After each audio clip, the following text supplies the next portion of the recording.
ಹರಿ ಓಂ ಸಾಯಿರಾಮ್. ಶ್ರೀ ಸಾಯಿ ಸಚ್ಚರಿತೆ ಅಧ್ಯಾಯ 31. 31ನೇ ಅಧ್ಯಾಯದಲ್ಲಿ ಬರುವ ವಿಚಾರಗಳು: ಬಾಬಾ ಅವರ ಸಮ್ಮುಖದಲ್ಲಿ ಸನ್ಯಾಸಿ ವಿಜಯಾನಂದ, ಬಾಳಾರಾಮ ಮಾನ್ಕರ್, ತಾತ್ಯಾ ಸಾಹೇಬ ನೂಲ್ಕರ್, ಮೇಘ ಮತ್ತು ವ್ಯಾಘ್ರ.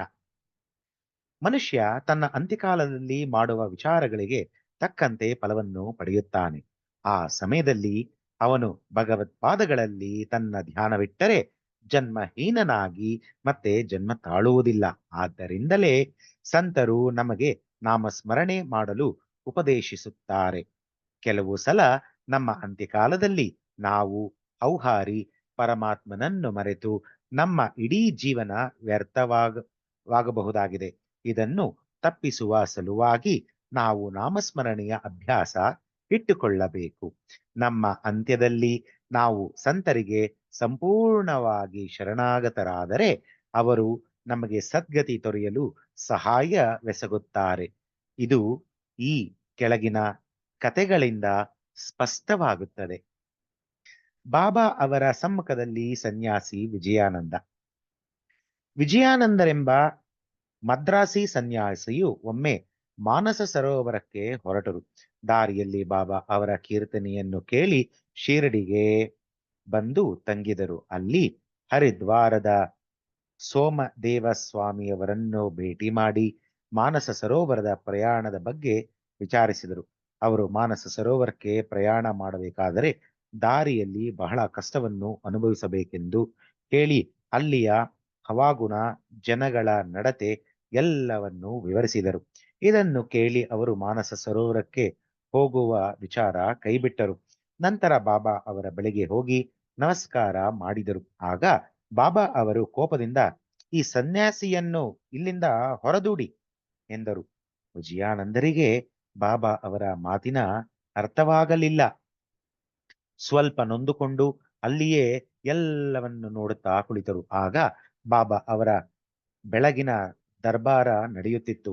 ಭಕ್ತರೆಲ್ಲರೂ ನೆರೆದಿದ್ದರು. ಅವರು ಅನೇಕ ರೀತಿಯಲ್ಲಿ ಬಾಬಾ ಅವರನ್ನು ಪೂಜಿಸುತ್ತಿದ್ದರು. ಕೆಲವರು ಅವರ ಪಾದ ಪೂಜೆ ಮಾಡಿ ತೀರ್ಥ ತೆಗೆದುಕೊಳ್ಳುತ್ತಲೂ, ಮತ್ತೆ ಕೆಲವರು ಗಂಧವನ್ನು ಲೇಪಿಸುತ್ತಾ ಜಾತಿ ಮತ ಭೇದವನ್ನು ತೊರೆದು ಸೇವೆ ಮಾಡುತ್ತಿದ್ದರು. ಬಾಬಾರವರು ಕೋಪಗೊಂಡಿದ್ದರೂ ಸಹ ವಿಜಯಾನಂದರು ಬಾಬಾ ಅವರ ಮೇಲಿನ ಪ್ರೀತಿಯಿಂದ ಮಸೀದಿಯಲ್ಲಿಯೇ ಕುಳಿತರು. ಈ ರೀತಿ ಶಿರಡಿಯಲ್ಲಿ 2 ದಿನ ಕಳೆದವು. ಆಗ ಅವರ ತಾಯಿಯವರು ಅತಿ ಅಜಾರಿ ಇರುವರೆಂದು ಪತ್ರ ಬಂದಿತು. ವಿಜಯಾನಂದರು ಬಹಳ ನೊಂದುಕೊಂಡು ಆ ಸಮಯದಲ್ಲಿ ತಾಯಿಯ ಬಳಿ ತಮಗೆ ಇರಲು ಸಾಧ್ಯವಿಲ್ಲ ಎಂದು ಪಶ್ಚಾತ್ತಾಪ ಮಾಡಿಕೊಂಡರು. ಆದರೆ ಬಾಬಾರವರ ಅನುಮತಿ ಇಲ್ಲದೆ ಹೊರಡುವ ಹಾಗಿರಲಿಲ್ಲ. ಪತ್ರವನ್ನು ಕೈಯಲ್ಲಿ ಹಿಡಿದುಕೊಂಡು ಬಾಬಾ ಹತ್ತಿರ ಹೋಗಿ ಹೊರಡಲು ಅನುಮತಿ ಬೇಡಿದರು. ಸರ್ವಜ್ಞರಾದ ಬಾಬಾ ಇದನ್ನರಿತು, ನೀನು ತಾಯಿಯನ್ನು ಬಹಳವಾಗಿ ಪ್ರೀತಿಸುವೆ, ಹಾಗಾದರೆ ಸನ್ಯಾಸವನ್ನೇಕೆ ಸ್ವೀಕರಿಸಿದೆ?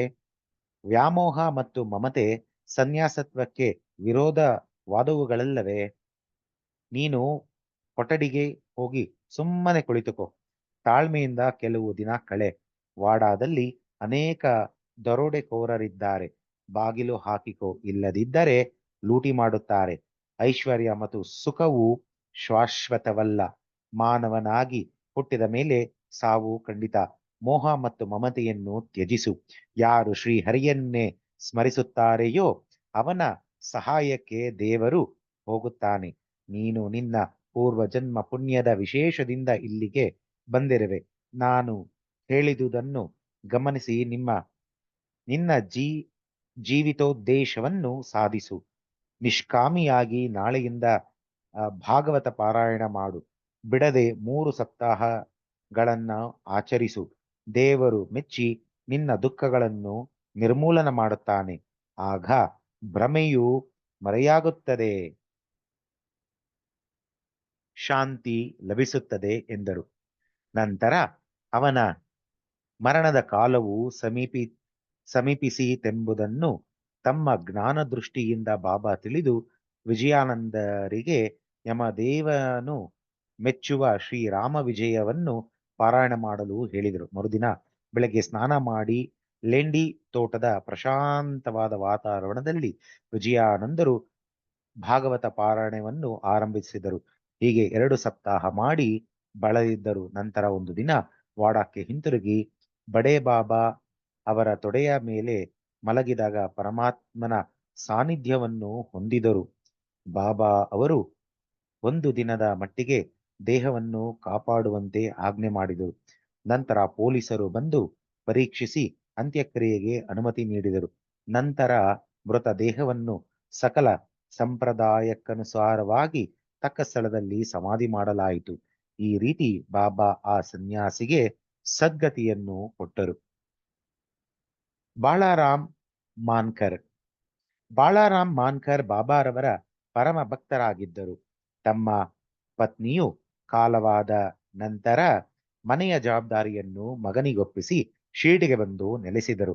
ಅವರ ಅಚಲ ಭಕ್ತಿಯನ್ನು ಮನಗಂಡ ಬಾಬಾ ಆ ಸನ್ಯಾಸಿಗೆ ಅನುಗ್ರಹ ಮಾಡಬೇಕೆಂದು ಇಚ್ಛಿಸಿ ಅವರಿಗೆ 12 ರೂಪಾಯಿಗಳನ್ನು ಕೊಟ್ಟು ಮಚ್ಚೀಂದ್ರಗಢದಲ್ಲಿ ವಾಸಿಸುವಂತೆ ಹೇಳಿದರು.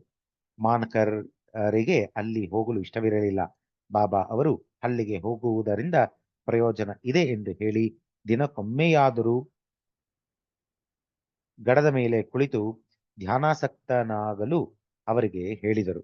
ಮಾನಕರರು ಬಾಬಾರವರ ಮಾತಿನಲ್ಲಿ ನಂಬಿಕೆ ಇಟ್ಟು ಬಚೀಂದ್ರಗಢಕ್ಕೆ ಬಂದರು. ಅಲ್ಲಿ ಪ್ರಕೃತಿಯ ರಮ್ಯವಾದ ಸೊಬಗನ್ನು ಮತ್ತು ಪ್ರಶಾಂತವಾದ ವಾತಾವರಣವನ್ನು ನೋಡಿ ಬಾಬಾರವರು ಹೇಳಿದಂತೆ ಧ್ಯಾನ ಮಾಡಲು ಯೋಗ್ಯ ಸ್ಥಳವೆಂದು ಭಾವಿಸಿದರು. ಕೆಲವು ದಿನಗಳ ನಂತರ ಅವರಿಗೆ ಜ್ಞಾನೋದಯವಾಯಿತು. ಸಾಮಾನ್ಯವಾಗಿ ಭಕ್ತರ ಸಮಾಧಿ ಸ್ಥಿತಿಯಲ್ಲಿ ದೇವರ ಸಾಕ್ಷಾತ್ಕಾರವಾಗುತ್ತದೆ. ಆದರೆ ಮಾನ್ಕರರಿಗೆ ಸಾಮಾನ್ಯ ಸ್ಥಿತಿಯಲ್ಲಿ ದೇವರ ಸಾಕ್ಷಾತ್ಕಾರವಾಯಿತು. ಅವರಿಗೆ ಬಾಬಾರವರ ದರ್ಶನವಾಯಿತು. ಮಾನ್ಕರರು ಬಾಬಾರವರನ್ನು ನೋಡಿ ನನ್ನನ್ನೇಕೆ ಇಲ್ಲಿಗೆ ಬರಮಾಡಿದಿರಿ ಎಂದು ಕೇಳಲು ಬಾಬಾ ಅವರು ಶಿರ್ಡಿಯಲ್ಲಿದ್ದಾಗ ನಿನ್ನ ಮನಸ್ಸಿನಲ್ಲಿ ಅನೇಕ ಯೋಚನೆಗಳು ಬರಲಾರಂಭಿಸಿದವು. ನಿನ್ನ ಮನಸ್ಸನ್ನು ಸ್ಥಿಮಿತಕ್ಕೆ ತರ ತರಲು ಆಗಲು ನಿನಗೆ ಇಲ್ಲಿಗೆ ಬರಮಾಡಿದೆ. ಪಂಚಭೂತಗಳನ್ನು ಒಳಗೊಂಡ ಈ 3.5 ಅಡಿಯ ವ್ಯಕ್ತಿ ಶಿರ್ಡಿಯಲ್ಲಿ ಮಾತ್ರ ಇರುವೆನೆಂದು ತಿಳಿದುಕೊಂಡೆಯಾ? ನೀನು ಈಗ ನೋಡುತ್ತಿರುವುದು ಬಾಬಾ ಅವರನ್ನೋ ಅಥವಾ ಬೇರೆಯವರನ್ನೋ ಎಂಬುದನ್ನು ನೀನೇ ನಿರ್ಧರಿಸು ಎಂದರು. ನಂತರ ಮಾನಕರ್ ಅವರು ಬಾಂದ್ರಾಕ್ಕೆ ಪ್ರಯಾಣ ಬೆಳೆಸಿದರು. ಪುಣೆಯಿಂದ ದಾದರಿಗೆ ರೈಲಿನಲ್ಲಿ ಹೋಗಬೇಕೆಂದು ರೈಲ್ವೆ ನಿಲ್ದಾಣಕ್ಕೆ ಬಂದರು. ಟಿಕೆಟ್ಟು ಕೊಳ್ಳುವ ಜಾಗದಲ್ಲಿ ಬಹು ನೂಕುನುಗ್ಗಲಿತ್ತು. ಬೇಗನೆ ಟಿಕೆಟ್ಟು ದೊರೆಯಲಿಲ್ಲ. ಆಗ ಹಳ್ಳಿಯವನೊಬ್ಬನು ಅವರ ಹತ್ತಿರ ಬಂದು ಎಲ್ಲಿಗೆ ಹೋಗಬೇಕು ಎಂದು ಕೇಳಿದನು. ದಾದರಿಗೆ ಎಂದು ಮಾನಕರ್ ಅವರು ಹೇಳಿದರು. ಆಗ ಅವನು ನನಗೆ ಬಹಳ ಜರೂರಾದ ಕೆಲಸವಿದೆ, ನಾನು ಈಗ ಹೋಗಲಾರೆ, ದಯಮಾಡಿ ನನ್ನ ಟಿಕೆಟನ್ನು ತೆಗೆದುಕೊಳ್ಳಿರಿ ಎಂದನು. ಮಾನಕರ ಟಿಕೆಟನ್ನು ತೆಗೆದುಕೊಂಡು ಅವನಿಗೆ ಹಣ ಕೊಡಬೇಕೆನ್ನುವಷ್ಟರಲ್ಲಿ ಅವನು ಗದ್ದಲದಲ್ಲಿ ಎಲ್ಲಿಯೋ ಮಾಯವಾದನು. ಮಾನಕರರ ಮಾನಕರವರು ಹುಡುಕಿದರೂ ಕಾಣಲೇ ಇಲ್ಲ. ರೈಲು ಹೊರಡುವ ತನಕ ಅವರು ಹುಡುಕಾಡಿದರು, ಆದರೂ ಅವನ ಪತ್ತೆಯೇ ಆಗಲಿಲ್ಲ. ಮಾನಕರರಿಗೆ ಇದು 2ನೆಯ ಸಾರಿ ಆದ ಸಾಕ್ಷಾತ್ಕಾರ. ಮಾನಕರ್ ತಮ್ಮ ಮನೆಗೆ ಹೋಗಿ ಕೆಲವು ದಿನ ಇದ್ದು ನಂತರ ಶಿರ್ಡಿಗೆ ಬಂದು ಬಾಬಾ ಅವರ ಸೇವೆ ಮಾಡತೊಡಗಿದರು. ಕೊನೆಗೆ ಬಾಬಾ ಅವರ ಆಶೀರ್ವಾದದಿಂದ ಅವರ ಸಮ್ಮುಖದಲ್ಲಿಯೇ ಇಹಲೋಕವನ್ನು ತ್ಯಜಿಸುವ ಯೋಗ ಅವರಿಗೆ ದೊರಕಿತು. ತಾತ್ಯಾ ಸಾಹೇಬ್ ನೂಲ್ಕರ್ ಹೇಮಠ್ ಪಂತರು ಇವರ ವಿಚಾರವಾಗಿ ಹೆಚ್ಚು ವಿವರಗಳನ್ನು ಕೊಟ್ಟಿಲ್ಲ. ಅವರು ಶಿರ್ಡಿಯಲ್ಲಿ ಹೇಗೆ ಕಾಲವಾದರೆಂಬುದನ್ನು ಮಾತ್ರ ತಿಳಿಸಿರುತ್ತಾರೆ. ಸಾಯಿ ಲೀಲಾ ಮಾಸಪತ್ರಿಕೆಯಲ್ಲಿ ಈ ಕೆಳಕಂಡ ವಿವರಣೆ ಇದೆ.